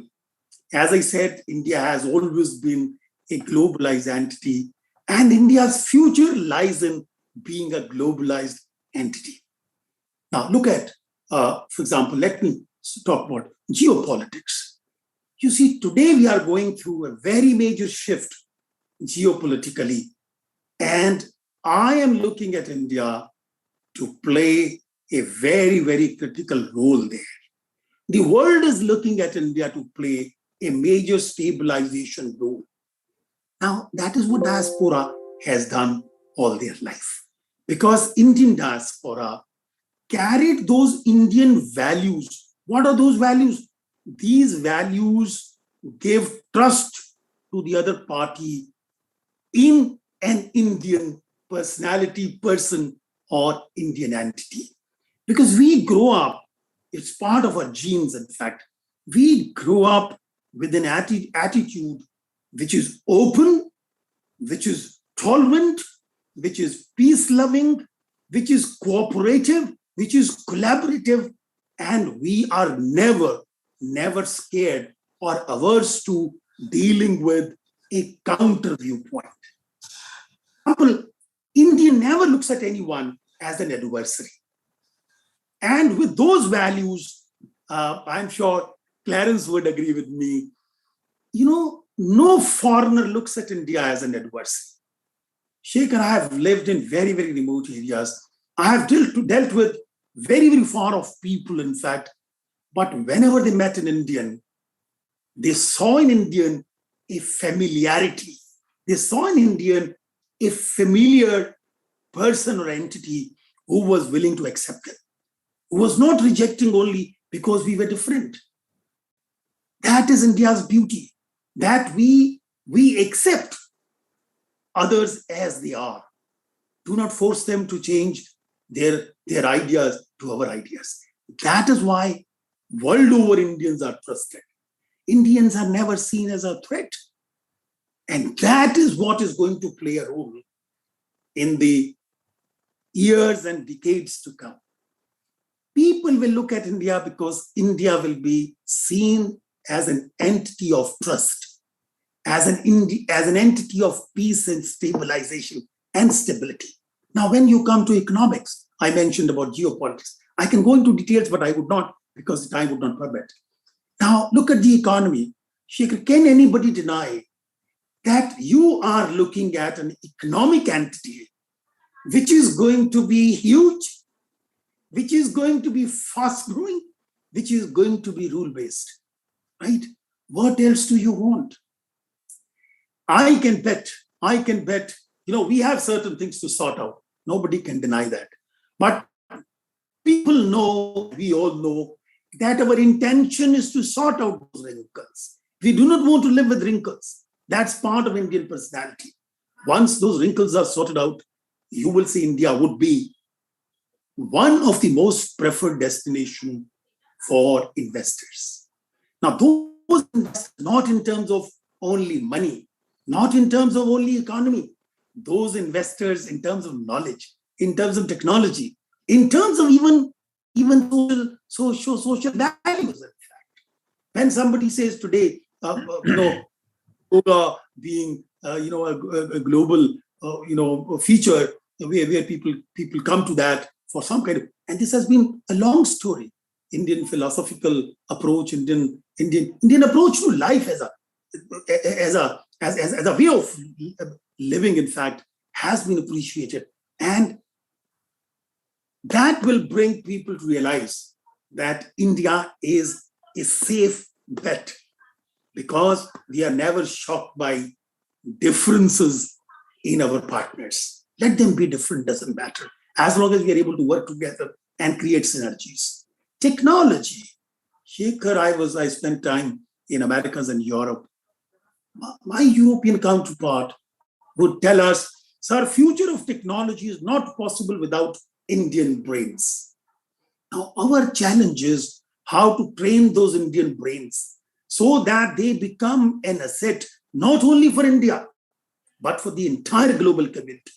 And in fact, I spent time, as I said, in Germany, the masters of technology. They used to tell me, sir, technology and innovation is created by brains, those creative brains, right? And Indians have tons of those creative brains. Runs in our DNA. Yes, so we will be a major entity and player in developing global technologies. Then the global commons. What is the major threat? Shekhar, again, since we work on blue economy and sustainability, what are the challenges we are facing today? They are all sustainability related. Do you think any global sustainability challenge can be resolved without India's contribution? Out of question. India will play a central role in addressing those global sustainability challenges. And we have shown to the world that we are willing to do it, even if that really causes a cost to us in the initial stages. We will take that challenge and we will work on sustainability. Then, coming back to diaspora, my colleagues, you see the Indian story, that fascinating Indian story. Who has taken it to the world? I am, as diplomat, of course, I operated and carried that story to the rest of the world, but that level was different. For example, when I was dealing with Siemens had no problem understanding India. But when I was dealing with the MSMEs, they had difficulty understanding India. They had difficulty having confidence in India. And that is where the diaspora has played a great role in creating those bridges of understanding. Shekhar, understanding this point, I took this cooperation to the level of school students. I brought schools on both sides together. I said, start exchanging school children between India and Europe. Let them grow understanding each other. Because sometimes only because somebody else is different from you, you refuse to even understand.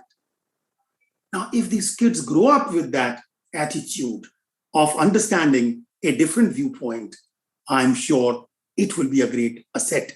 And that is where, I definitely count on diaspora. We organize under the DRRC, ARSP, with the Government of India, several conferences in strengthening the diaspora's role as soft power, as builders of bridges. And once you are able to take care of the goodwill and confidence and trust, rest automatically flows. If the world has money to invest, they have to find a place to invest. And India offers all economic argument for investment. The trust part, I'm sure my diaspora friends will be able to help. It's the trust which is keeping smaller businessmen away from this fertile field. We have to carry the message. They have to, when they look at an Indian, they look in them, India, in fact. They say, if this fellow is behaving like this, that is what India is, right? And that is where I'm very, very thankful to our diaspora. They are really doing excellent job. In fact, somebody mentioned, I would want to recall when we had some difficulty in our foreign exchange post Pokhran 2. I remember I was in Europe at that point of time. State Bank of India came with this idea of resurgent bonds, and their target was $2 billion. I said, out of your mind. You put the target at $10 billion, and I'll get you this money in 2 weeks' time. And that is precisely what happened. The day they announced, next day, their $2 billion commitment was met. Again, thanks to diaspora, not only, then the foreigners came to us. This is a place we also want to invest. Why? Because they saw the members of diaspora doing it. They said, if they can do it, that means I can also trust, right? And that is what, in fact, I look up to diaspora for playing that wonderful role. Please make the Indian story understood better abroad, because the way we are so complex people also run the risk of being misunderstood, right? So my request is, let people understand this complex country in a simpler, more trustworthy manner. And who is the better candidate than you? You are the better candidates. You know both the sides. You know our story. You know their language, right? So you can tell the Indian story to those people in their own language. And that will make a hell of a lot of difference. I would stop here. I know I have limited time. Maybe please take my contact details from Shekhar. If there are any specific issues which you want to discuss, I'll be very happy to do it. In fact, Clarence, I'm working on what is called Asia-Africa Growth Corridor. Okay. There are certain initiatives we are working on. India, as you know, under development partnership arrangement, again, I work very closely with them. You know, India has, as a developing country, has committed over $30 billion under development partnership arrangement. Why have we done it? Again, as a goodwill. India is a partner for good in the world. We don't have eyes on anybody else's assets. For God's sake, we have never had for last so many centuries. So in future also, we would not eye somebody else's assets. Right? With these words, I'll stop. In case there are any questions, I'll be very happy to answer. Thank you very much, Shekhar. Thank you, Anupji. Yeah. So now what I will do, I will now hand over to Akram. Then if toward the end I'll come again for the final. Akram.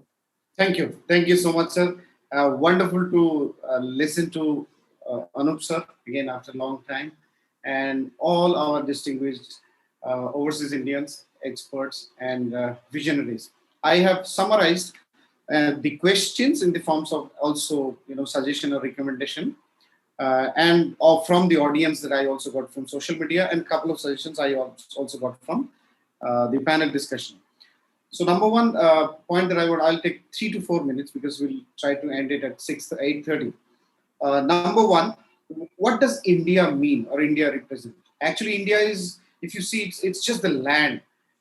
But a true nation is not about the land. True nation is all about the people. This is the message that I want to convey. We represent the young generation, though I'm not too young, but I still, in the group here, I represent the youth. And we want to convert your visions into action. So we do not want to be the people again, be the speakers. We want to convert your vision into actions. And the vision is that we represent India, means the citizen. So whether it is Gujarati or Bengali or, from Tamil Nadu or Kerala or any part of Manipur or wherever they belong to, each citizen either is an asset or a liability. So we cannot say a citizen is a liability. Now, my point is, unless each Indian are enriched, the nation can never be enriched. Whether he is a Muslim, whether he is a Hindu, whether he is a Sikh, or whatever they are, even if Gujarat is the richest country of the world and the rest of the country remain poor, India cannot be the rich nation of the world. So the message that I want to convey, let us come together today and make a pledge that whether someone comes from the eastern part of it, western part of it, southern part of it, or northern part of it, India means India. Indians means Indians. And if we can do that, I think that then the journey starts. The second point, which I want to convey, also take your suggestions. Dr. Sekhar, through the secured governance, is talking about the 200 years plan. What I want to do is that if the next 30 years belongs to India, then can we have a roadmap of what exactly we can do to achieve that roadmap? We do not go to government, or we do not just say the other community or other stakeholders. Let us take a pledge that in next 30 years, can we create a kind of game plan or action plan which we can try to we will try to convert through our own strength, capability, and power. The third thing I want to say is investment is the key. Everything boils down to zero if the investment or money is not there. All the countries which are flourishing and prospering, the key point behind is massive amount of investment, whether they are public investment or private investment. The message to the overseas community, overseas Indian community, is how do we increase investment in our country? And that investment, there are 6 crore micro businesses, 6 lakh SMEs or MSMEs, and only 6,000 large companies. 90% attention goes to these 6,000 large companies in terms of policy making, in terms of policy benefits and everything. And a couple of 10% goes to the 6 lakh community of MSMEs. My humble urge to the whole community of India, let us focus on the 6 crore micro businesses who are the backbone of the country. And if we can convert this 6 crore micro businesses into 6 crore MSMEs and increase the number of 6 crore micro businesses into 60 crore, we are automatically a superpower of the world, commercial hub of the world. No one can stop us achieving that. Third point that I want to say is let the investment come to these micro businesses, to technology, to innovation, to education. Innovation, technology, and education are the only way we can convert a liability into an asset. And let us focus regular investment on that. The only other point I want to say that, we are identifying, at Policy Times, we are identifying those startups who are like nation builders, or means who are either into manufacturing, who are into some sectors, innovating new products, or giving. So what we also need to understand, even if it is FDI we're talking about, the last message I want to give, we got to be very careful that even if the investments are coming to India, let us ensure that whatever innovation we bring, the commercialization of the innovation or invention has to be done, and the wealth creation that comes from it has to be somewhere within the Indians being benefited from the entire ecosystem. If the wealth creation or the wealth created out of innovation does not go to the country, the end job is not done. So these are a couple of messages. With this, I want to request Dr. Sekhar. I know we have already crossed, so I don't know if we have time for reactions from you or not. Dr. Sekhar, a closing comment from you. Yeah. Thank you so much, Akram. So for closing, let us understand that the whole concept we have started saying that sun never sets on overseas Indians, which again means that we are globally there. We are there to grow. From the way, right from Ambassador Mudgal talk to people from various countries and various continents have talked, there is a full degree of confidence. And by saying overseas Indians also should play a role in India, please do not give any free money to India or Indians. Please ensure that whatever money is there with you is there with you.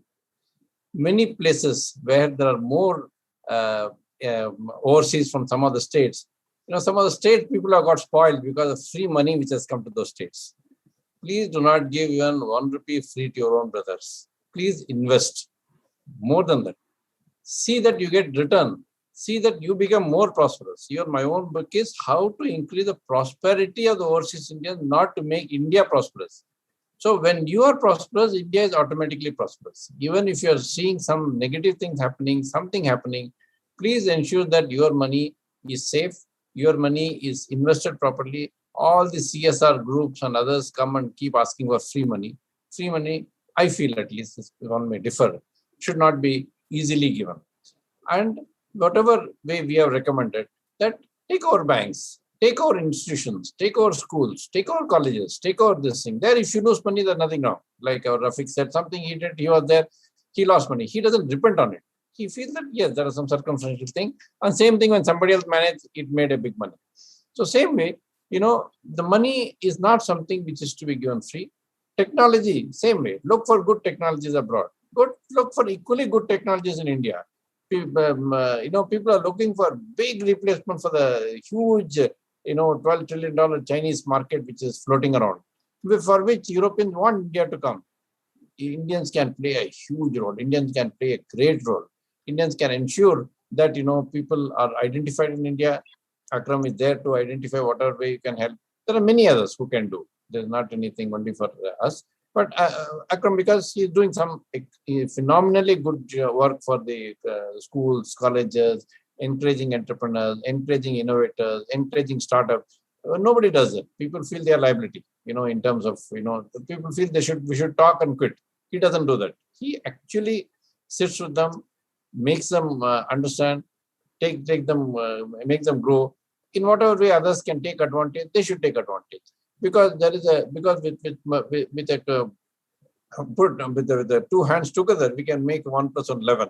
So that type of a syndrome we should work on.